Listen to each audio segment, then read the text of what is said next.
buenos días a todos. Un gusto, un placer que estén de nuevo en nuestro penúltimo webinar del curso sobre inteligencia artificial. El día de hoy tenemos la dicha de contar con la participación del licenciado Simón Valverde de Arias, la firma legal de Centroamérica, quien nos va a hablar sobre propiedad intelectual e inteligencia artificial. Simón ha realizado estudios de posgrado en Estados Unidos y maneja esta materia con propiedad, y lo invité para que compartiera con ustedes los conocimientos, pudiese evacuar dudas que ustedes tengan y que conozcan también la capacidad que tiene él si en el futuro se les presenta algún tema que tengan que resolver sobre este tema que repetimos. Esto inicia.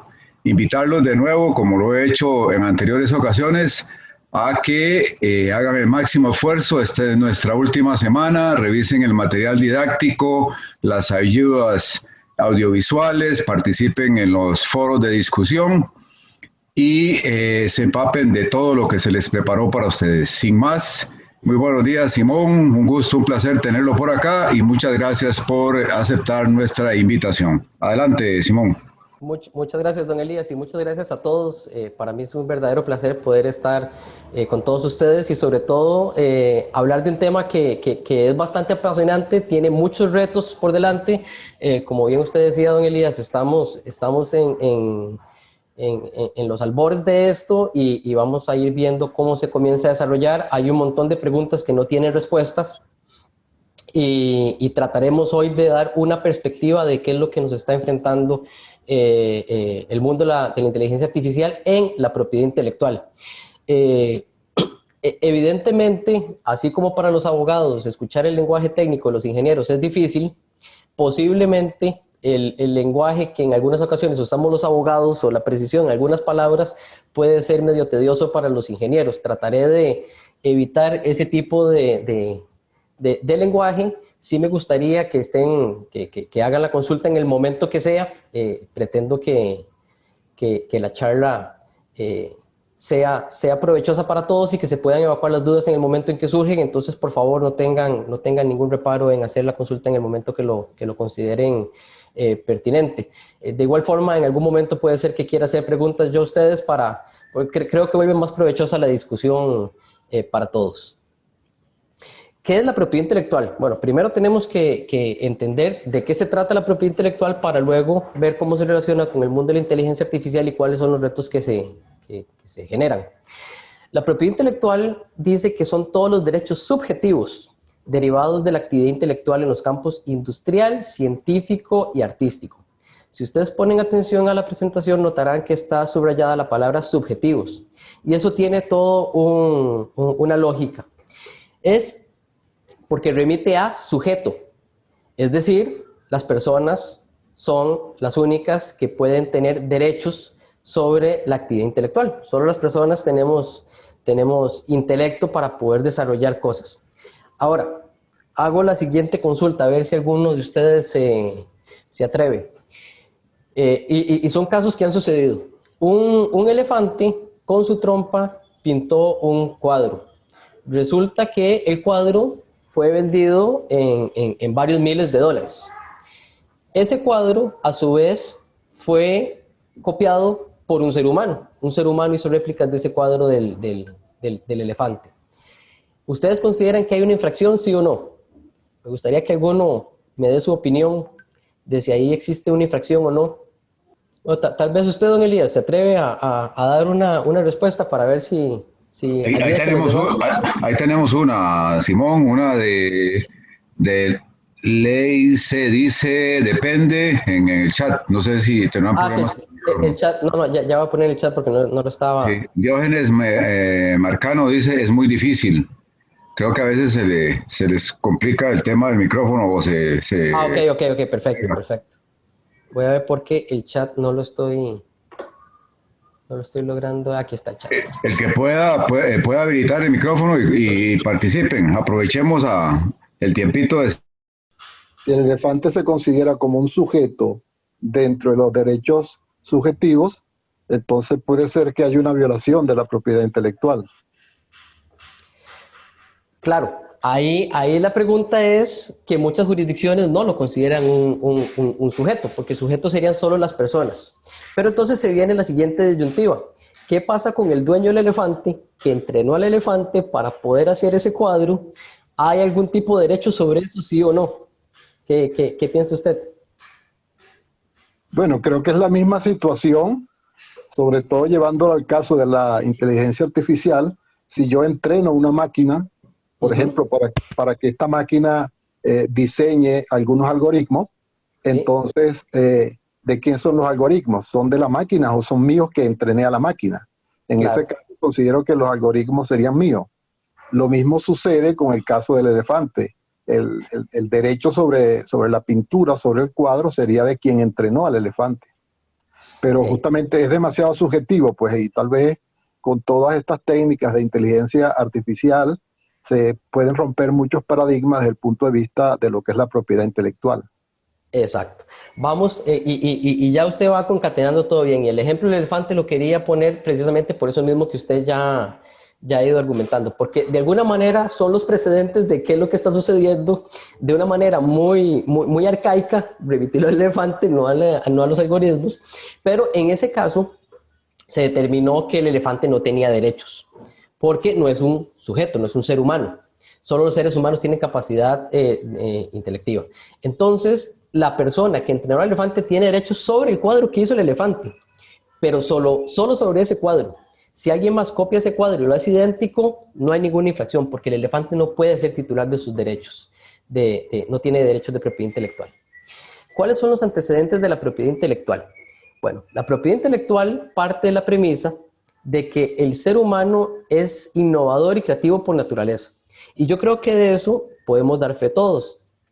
Desde los inicios de la humanidad, los seres humanos no requirieron de ninguna legislación ni nada por el estilo para comenzar a tener creaciones.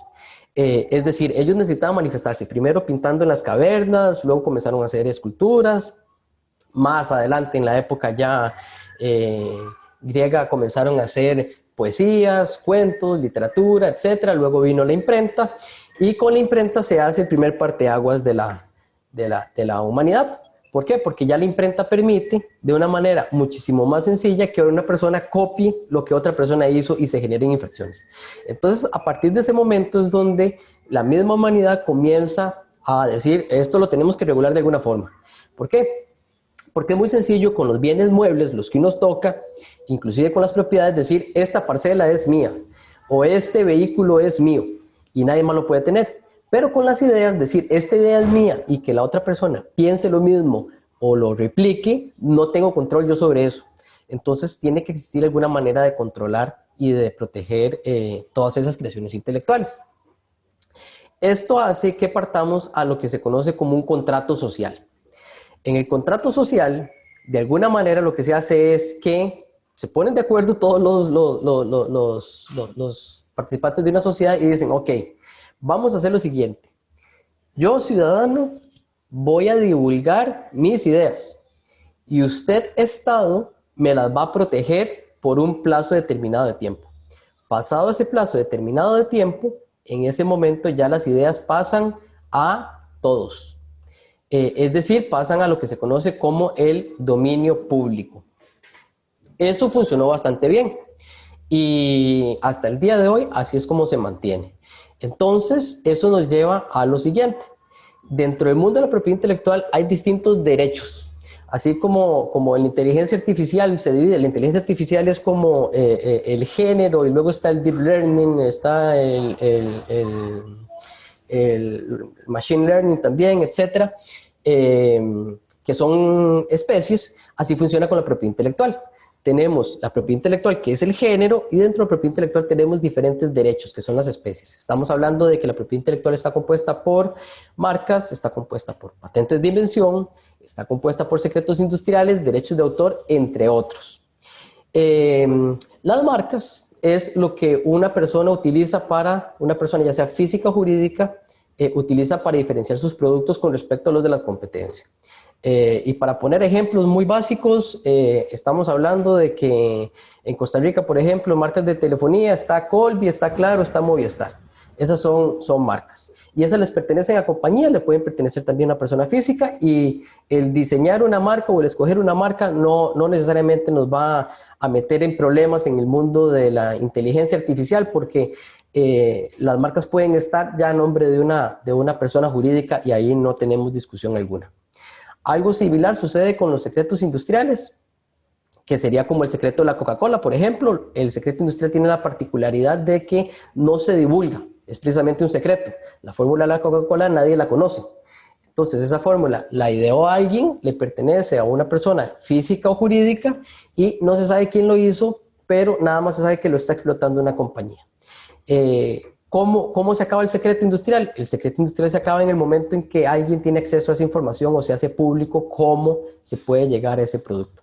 En ese tampoco tenemos problemas con lo que es la inteligencia artificial. Pero ahora sí vamos a ir a las dos pequeñas áreas que sí tienen un reto principal, y yo no lo llamaría problema, sino que tienen un reto principal para la propiedad intelectual, que son las patentes de invención y los derechos de autor.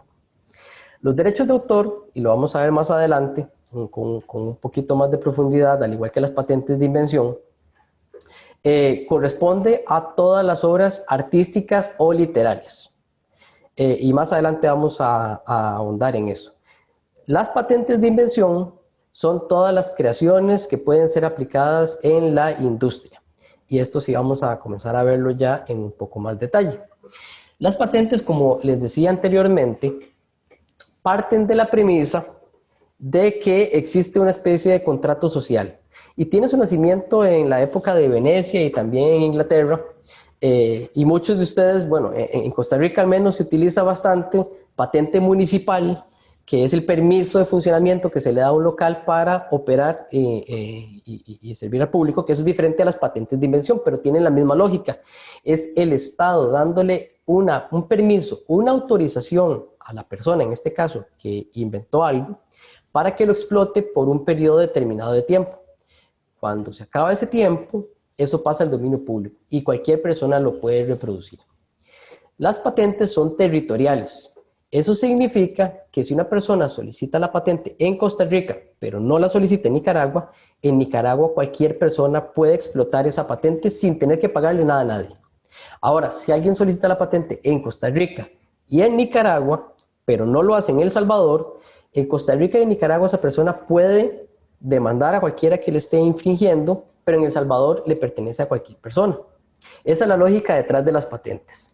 Y la lógica también reside en el sentido de que la persona divulga su invención y el Estado le da en la mayoría de los países del mundo 20 años para que lo explote en forma ininterrumpida.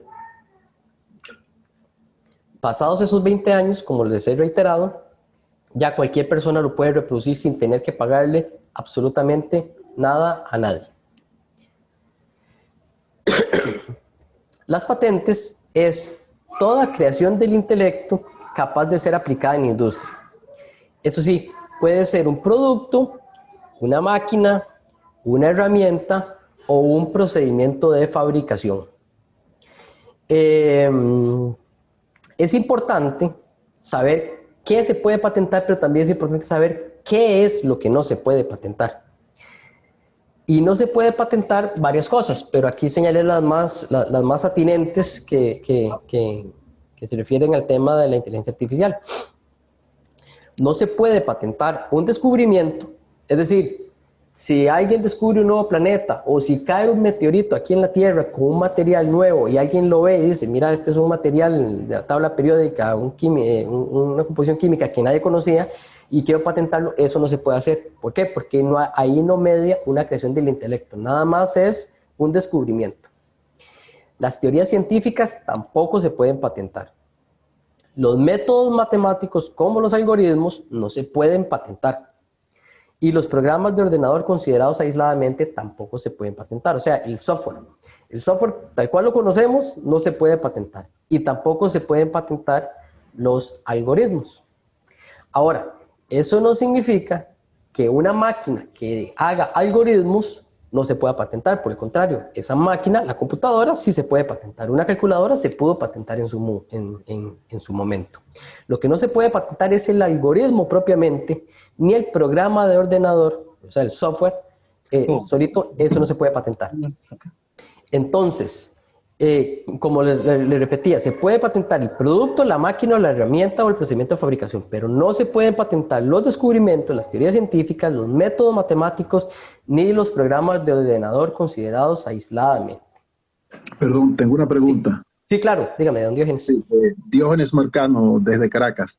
Sí. Entonces, en el caso particular justamente que mencionas del software, si vemos el ejemplo de Microsoft con todos sus software que tiene, por ejemplo, el Office, yo podría tomar el programa Office, todas esas aplicaciones, y tal vez cambiarlas, mejorarlas y utilizarlas comercialmente.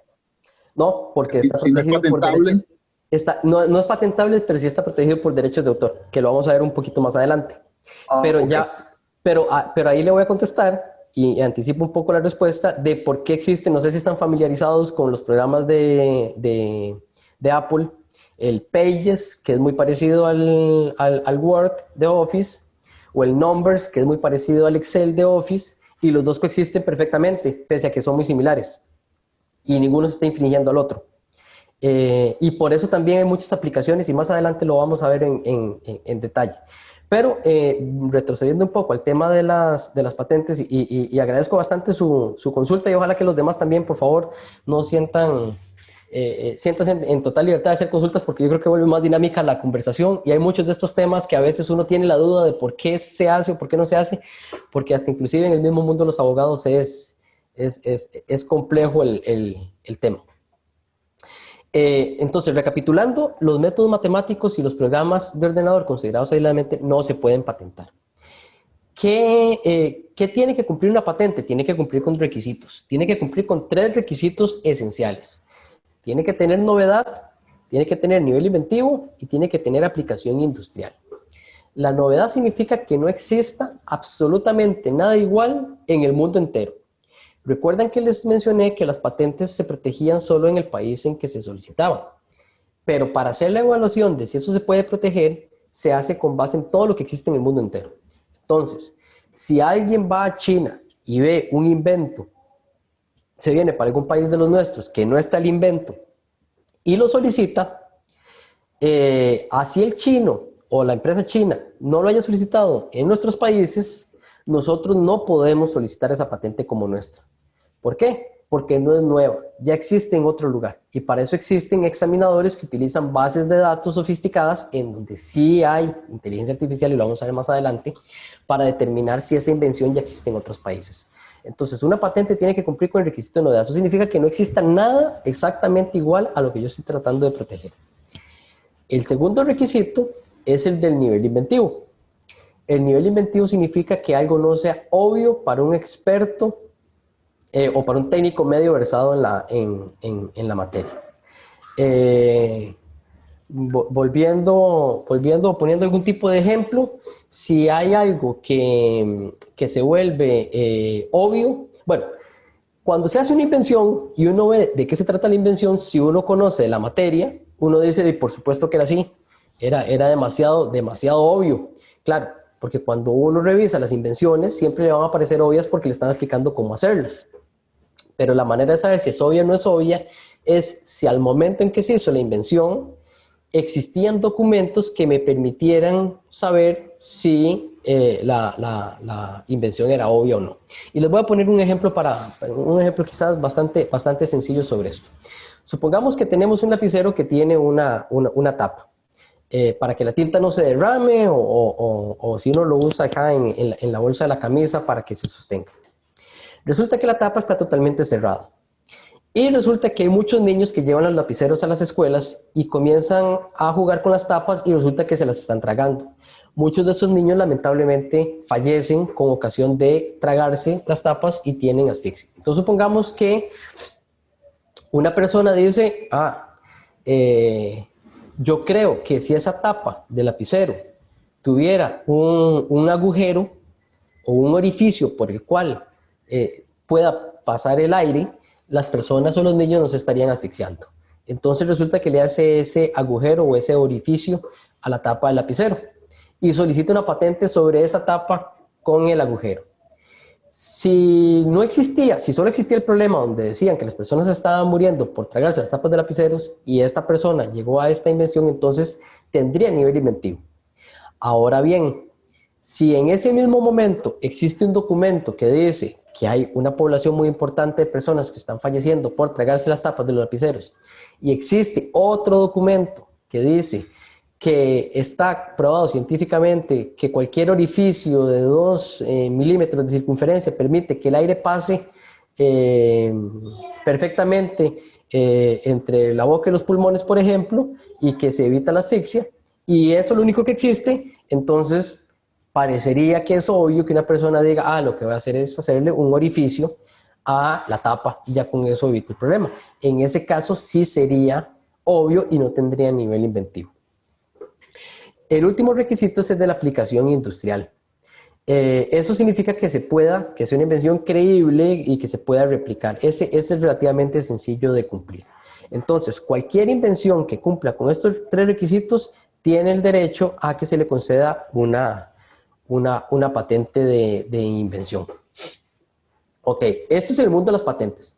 Actualmente, datos de la Organización Mundial de la Propiedad Intelectual están estableciendo que alrededor de entre el 26 y el 30% de solicitudes de patentes que se presentan en el mundo tienen que ver con inteligencia artificial, ya sea con dispositivos que aplican la inteligencia artificial, me imagino que está muy vinculado y ustedes sabrán mejor que yo al Internet de las cosas, todos los dispositivos que funcionan porque los dispositivos sí se pueden patentar, o bien máquinas que procesan la inteligencia artificial y ejecutan algún tipo de función particular. Eso sí se puede proteger. Lo que no se puede proteger es el algoritmo per se. Pero el teléfono inteligente, por ejemplo, el smartphone, ese sí se puede patentar. Se puede patentar el coffee maker que recibe una instrucción y hace el café a cierta hora en particular, o con ciertas características en particular. O el café o el coffee maker que sabe cómo es que me gusta el café a mí y que yo, supongamos que pongo solo mi huella digital y al poner mi huella digital ya me tira el café tal cual yo lo solicito. El dispositivo como tal se puede proteger. Lo que no se puede proteger es el algoritmo. Entonces, cualquier otra persona que haga otro coffee maker que utilice el mismo algoritmo y el coffee maker tenga una función similar, pero no sea idéntico al que se está solicitando, perfectamente podría patentar y los dos podrían coexistir al mismo tiempo. Ahora, vamos a pasar al mundo de los derechos de autor, que era precisamente la consulta que hacía don Diógenes. Los derechos de autor tienen una particularidad, y aquí es donde se nos comienza a complicar un poco la situación porque nos vamos a dar cuenta que hay invenciones que no están del todo protegidas porque no hay nada que las protege como tal.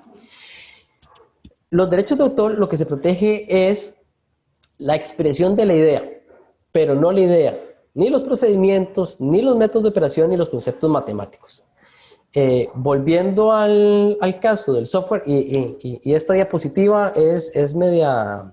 está media cargada con texto, pero es que eso es todo lo que protegen los derechos de autor, y habla de que protegen los libros, folletos, sermones, obras cinematográficas, artes, topografía, compilaciones, etcétera, pero también se protege el software. Entonces, el software se protege como derecho de autor, pero lo que se protege es el programa, el código objeto, tal cual lo vemos. El código fuente, digamos, lo que está detrás, eso usualmente nunca se presenta ante las oficinas. Eso se mantiene como un secreto de la compañía que diseñó la aplicación o el software. ¿Qué es lo que nos lleva a esto? Nos lleva de que es muy frecuente que podamos ver sistemas operativos similares, que podamos ver aplicaciones similares y que podamos ver software similar. Precisamente es el ejemplo que les ponía anteriormente. Existen procesadores de texto y está el Word de Office, está el Pages de Mac, está el Google Docs, creo, de Google. Todos tienen un archivo, todos tienen un menú arriba que dice archivo, todos dicen edición, todos dicen tabla, todos se puede hacer tabla. Lo que pasa es que la disposición de los elementos visualmente para el usuario son diferentes en cada uno de ellos. Entonces, como lo que se protege es la expresión de la idea, es decir, cómo se ve, pero no la idea, entonces Eso es lo que permite que tengamos softwares que son similares. No sé si quedó claro, don Diógenes. Sí, muchas gracias. Y ya tengo la idea un poco más clara. Muy, muy bien explicado y justamente aclara la duda que tenía. Muchas gracias. Ok, entonces con mucha frecuencia aparecen personas que ven, no sé si en todos sus países ya hay Uber, eh, pero me imagino que todos están familiarizados con Uber. Bueno, Uber ya tiene su competencia que es Didi. Los dos funcionan exactamente igual, las aplicaciones tienen más o menos los mismos, uno pone de dónde va, hacia dónde llega. Eso sí, los dos tienen algoritmos diferentes y visualmente son diferentes. Entonces pueden coexistir ambos. En el momento en que Didi tenga el color de la aplicación negra, igual que el de Uber, y sea el logo negro con letras blancas, y cuando uno ingrese a la plataforma también tenga una interfaz similar, entonces ahí sí hay infracción. ¿Por qué? Porque la expresión de la idea es la misma. Pero como lo que se protege es la expresión de la idea, pero no la idea, entonces por eso es que Didi, con solo diferenciarse visualmente de Uber, es que pueden existir. Ok. Ahora, yo sé que ustedes y don Elías amablemente me pasó el material del curso que ustedes estaban leyendo para y la definición de inteligencia artificial puede que sea un poco distinta con respecto a lo que ustedes vieron, pero en el mundo de la propiedad intelectual, la Organización Mundial de la Propiedad Intelectual tiene su propia definición de inteligencia artificial y es esta. Dice, la inteligencia artificial se considera una disciplina de la informática que tiene por objetivo elaborar máquinas y sistemas que puedan desempeñar tareas que requieren una inteligencia humana. El aprendizaje automático y el aprendizaje profundo son dos esferas de la inteligencia artificial. En los últimos años, con el desarrollo de las nuevas técnicas y equipos informáticos basados en redes neuronales, la inteligencia artificial se ha venido entendiendo como un sinónimo de aprendizaje automático profundo supervisado. Okay. Esta es la definición que tiene la Organización Mundial de la Propiedad Intelectual. Ahora, esto, y aquí vamos a la parte en donde lamentablemente no les tengo muchas respuestas porque es un tema que se está desarrollando y lo que les voy a comentar es únicamente qué es lo que está sucediendo en el mundo entero. Sí estamos comenzando a tener los abogados principalmente, y eso se va a trasladar sin duda alguna a los distintos congresos o a las autoridades que emiten leyes en los distintos países para abordar todos esos temas. ¿Por qué? Porque tenemos retos normativos. ¿Cuál es uno de los grandes problemas que tiene la ciencia social del derecho? Bueno, uno de los problemas es que la realidad siempre supera la normativa. Hasta que una persona hace algo, a otro se le ocurre cómo regularlo. Es muy difícil que alguien diga, voy a regular el transporte colaborativo tipo Uber antes de que hubiera existido. Va a decir de por qué. O sea, no sabemos cómo hacer, o como que alguien en estos momentos diga, voy a tratar de regular el transporte interplanetario. Ni siquiera tiene los elementos para hacerlo. Primero necesitamos que se dé el transporte interplanetario y después vamos a tener legislación que lo va a llegar a regular. Entonces, la normativa en los distintos países va a estar desactualizada y está desactualizada en estos momentos con respecto a toda la nueva o a todo el desarrollo de la inteligencia artificial. ¿Por qué? Porque no se contemplaban las creaciones por inteligencia artificial. O sea, se ve algo como demasiado futurista. Entonces, ninguna normativa tiene todavía una respuesta o un artículo específico que diga las creaciones generadas por inteligencia artificial le pertenecerán a su dueño, o le pertenecerán a la máquina, o le pertenecerán a la sociedad, o le pertenecerán al creador del algoritmo, etc. Eso no existe, no hay ninguna legislación que todavía lo tenga. Entonces, vamos a tener que ver cómo se van a ir desarrollando las normativas para comenzar a regular eso. Y enfrentamos un reto todavía mayor en ciertos países, entre los cuales están los centroamericanos, no sé algunos de los suramericanos, pero los centroamericanos que sí conozco la normativa de cada uno de los países, las normativas aún no superan en muchos casos los retos de la era digital. Todavía existe en la normativa de derechos de autor de Costa Rica que el dueño de un negativo fotográfico es el dueño de la fotografía.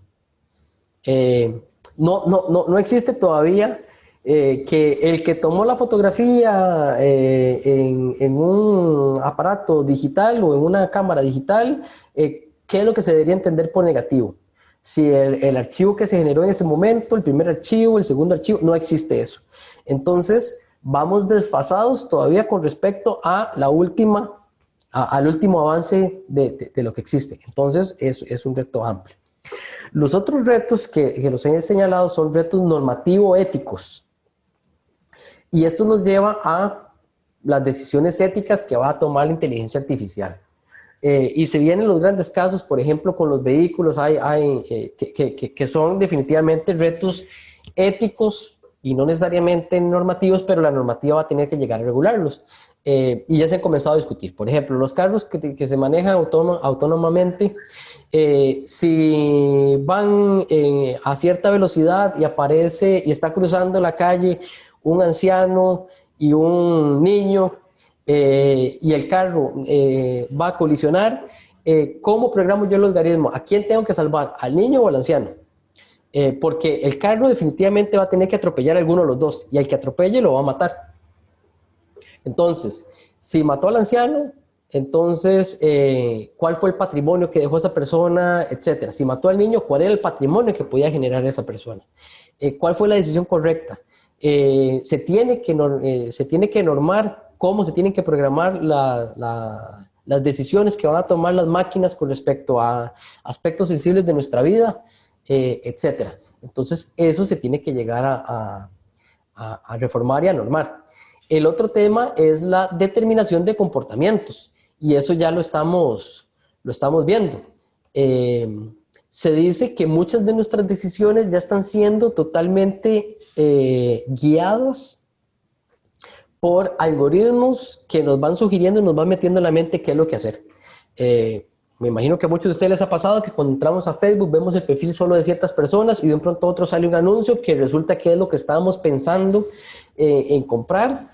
En Estados Unidos se está hablando inclusive de que ya hay compañías como Amazon que comienzan a bombardearlo a uno tanto con anuncios de cierto producto que saben que uno lo va a pedir, y lo saben tanto que enviaron el producto de una vez a un lugar muy cercano de la vivienda de la persona, para que el momento en que le dé clic lo tenga en menos de una hora en su casa. ¿Por qué? Porque ya sabía que esa era una decisión que iba a tomar la persona.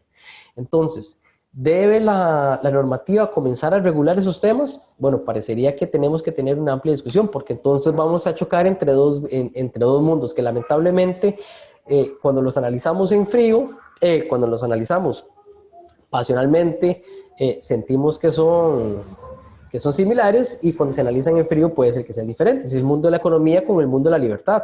¿Qué hago? Si yo dejo que las personas consuman lo que las personas quieren, entonces estoy evitando que la economía se caiga, porque la economía no puede sugerirme qué es lo que yo quiero, y viceversa. Pero bueno, cada sociedad tendrá que ir definiendo ese tipo de situaciones. Luego están los retos normativos de la personalidad. El libre acceso a los datos puede intensificar y personalizar la experiencia de los usuarios, pero ¿en qué momento ese acceso pasa a ser demasiado libre? Es precisamente lo que estamos diciendo. O sea, yo creo que a todos nos gusta bastante cuando los programas nos dicen qué es lo que estamos pensando o creemos que estamos pensando. Pero si supiéramos que esta decisión fue debidamente programada por una máquina, yo creo que ya no nos haría tanta gracia. Luego, ¿cómo podemos garantizar que los ciudadanos conserven el control sobre su información personal? Es todo otro gran tema. Me parece muy bien y es muy bonito. Yo creo que a todos nos hace gracia que las distintas aplicaciones de los programas en los celulares nos digan que si estamos consintiendo o no al envío de los datos o a la recolección de los datos, y a veces no le damos importancia, pero ya cuando comienzan a utilizar nuestros datos en nuestro perjuicio, ya no nos hace gracia. Entonces eso es algo que los países sí están comenzando a normar. Otro tema, ¿qué sucede si las máquinas inteligentes superan la capacidad del cerebro humano? Eso es todo un reto, porque sí se está dando el fenómeno, y se puede llegar a dar el fenómeno, en donde muchas invenciones que son generadas por algoritmos van a ser tan sofisticadas que posiblemente para un ser humano van a ser muy difíciles de ser percibidas o muy difícil de ser evaluadas. Entonces ese es todo un reto que tenemos.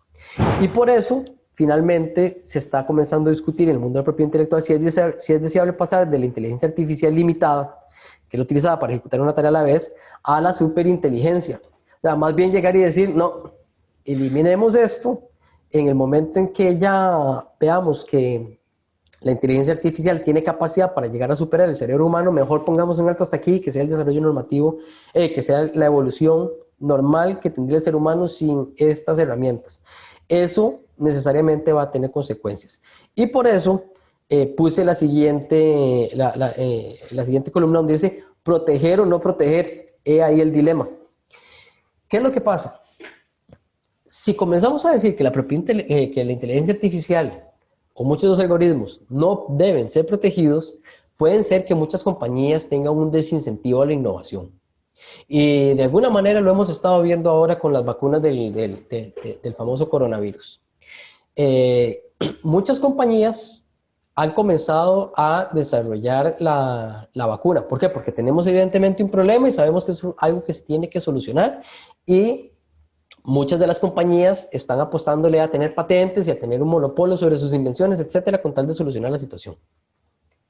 Si no existiera eso, quizás sí habrían compañías que estarían diseñando la vacuna, pero no serían tantas como las que existen. ¿Por qué? Porque no existiría un incentivo para yo gastar dinero en algo que no me va a ser protegido. Igual sucede con la inteligencia artificial. Si no se protegen las invenciones o los algoritmos de propiedad intelectual, de los algoritmos mediante propiedad intelectual, puede ser que muchas compañías de inteligencia artificial decidan decir, no, mejor voy a invertir mi dinero en algo que lo que sí me va a proteger, porque esto no me va a generar ningún rédito. Ahora, si por el contrario tomamos la decisión de protegerlas, puede llegar a ser un abuso en la protección. ¿Por qué? Porque las compañías que están más capacitadas para entrenar a las máquinas pueden llegar a diseñar miles de invenciones en muy corto tiempo que van a tener resultados nefastos para las economías, porque muy pocas compañías van a conservar el monopolio sobre el consentimiento, sobre el conocimiento. Esto nos lleva a que existen retos globales normativos. El año pasado, en los meses de octubre y noviembre, tuve la fortuna de participar en unos foros de la Organización Mundial de la Propiedad Intelectual que hizo con abogados, agentes de propiedad intelectual, ingenieros y demás personas involucradas en el mundo de la inteligencia artificial durante 3 días seguidos en Ginebra, y tuve la fortuna de hacerlo por videoconferencia porque de otra manera posiblemente no hubieran abierto la participación para tantas personas. Fue un muy buen experimento de cómo una situación de pandemia en la que normalmente los que irían a participar en eso son muy pocas personas, se abrió y se democratizó a cientos de personas en el mundo entero. Durante esos conversatorios se comenzó a discutir el tema de si tiene que existir una estandarización de la normativa. La propiedad intelectual, por definición y por regla general, ha estado siempre estandarizada en la mayoría de países del mundo. Los 20 años de protección de una patente en Costa Rica son los mismos 20 años en Estados Unidos, y son los mismos 20 años en la Unión Europea, y son los mismos 20 años en El Salvador, Nicaragua, Honduras, Guatemala, etc. ¿Por qué? Porque los países han llegado a una estandarización en plazos de protección y en ciertos requisitos. El tema se vuelve complejo ahora con la inteligencia artificial porque los países todavía no se están poniendo de acuerdo. Y hay 2 casos en particular que demuestran esas contradicciones que existen. Uno es el caso Davus y otro son los selfies del monkey. El caso Davus es una persona diseñó o hizo una invención y puso como inventor a la máquina y le nombró Davus. Ese era el inventor. Era una invención generada por inteligencia artificial y lo presentó así a las oficinas de patentes. En el Reino Unido, de inmediato se rechazó. Y se le dijo que la normativa indicaba que solo una persona física podía ser inventor. Entonces, que él no podía ser el inventor de eso. O sea, que Davus no podía ser el inventor de eso. Y volvemos al ejemplo inicial del elefante. Entonces le dijo, o se pone usted, que fue el que hizo el algoritmo, como el inventor, o no le protegemos la invención. Eso está en apelación. Y existen inclusive hasta países interesados en coadyuvar para determinar y lograr resolver el tema de si efectivamente una máquina puede ser considerada inventor o no. Y eso nos lleva también a el selfie del monkey. Un mono se tomó un selfie y entonces esa fotografía, similar al elefante, era la discusión de si existía protección o no existía protección. Eso ha comenzado a llevar a una serie de contradicciones y a temas muy complejos que inclusive han tenido su último punto en una discusión entre el Reino Unido y Estados Unidos, porque existen unos libros que fueron generados por inteligencia artificial. O sea, se le dijo a una máquina, haga un libro de, no sé, pongamos, de 5G, de tecnología 5G, y el libro lo que hizo fue recopilar un montón de información, de datos que existían, y montó una especie de tesis, supongamos en el ejemplo, montó una especie de tesis de eso. ¿Quién es el escritor de ese libro? Bueno, es la inteligencia artificial, es la máquina que hizo eso. En el Reino Unido se le otorgó la titularidad de ese libro al productor del libro. En Estados Unidos se le negó. Y entonces vemos de que todavía existen grandes problemas para que los países se pongan de acuerdo. Ahora bien, hemos hablado de ciertos problemas y retos que es como la parte negativa, pero también hay que ver la parte positiva de la inteligencia artificial en el mundo de la propiedad intelectual y en el mundo jurídico en sí.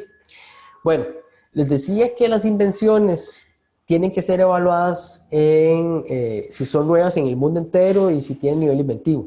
Bueno, cada vez está existiendo más software que le permite a los examinadores y a los jueces determinar qué es la solución más factible para aplicar el caso. Inclusive, puede ser que diseñemos algoritmos que determinen cómo se tiene que resolver un caso. Hay ciertos países que las resoluciones de los jueces son con base en los casos precedentes. Entonces es muy fácil con inteligencia artificial poder recopilar todos esos casos y que el juez llegue a una solución.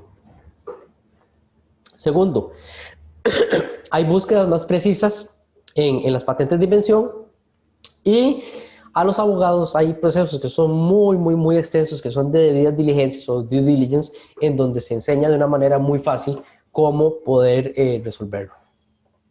Espero haber dado una pincelada general del tema, y quisiera más bien escuchar si tienen alguna pregunta.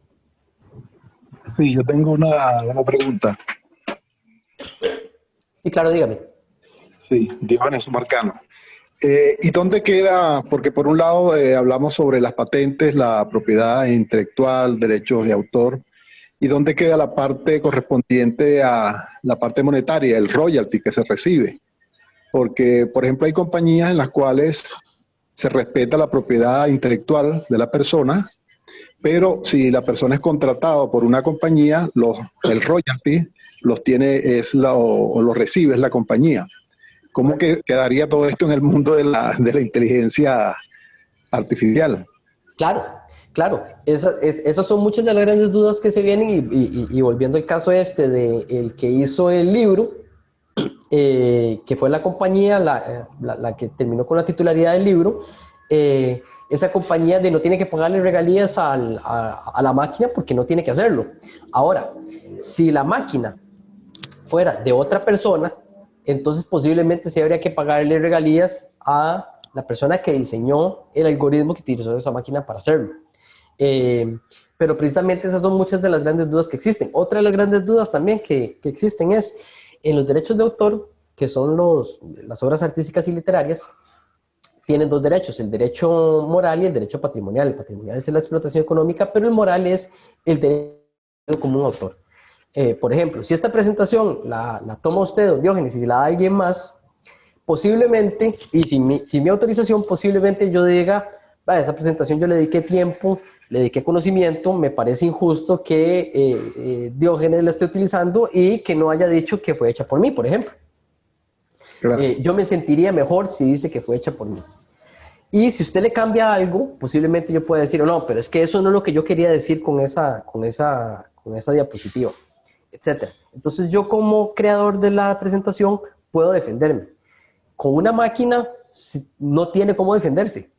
Entonces sería el dueño de la máquina el que posiblemente tendría que interpretar. Entonces se está hablando de que los derechos morales se van a ver cercenados. O sea, no va a haber un derecho de reivindicación de la obra o de autoría de la obra, y es una realidad a la cual nos enfrentamos. Por eso es que el tema está muy incipiente y vamos a tener que ver cómo se comienza a desarrollar caso por caso para poder llegar a soluciones más generales. Muchas gracias. Muchas gracias, quedó muy claro la presentación y ya ellos tienen ahí el contacto de ustedes. No sé si puede poner la primera Creo que no.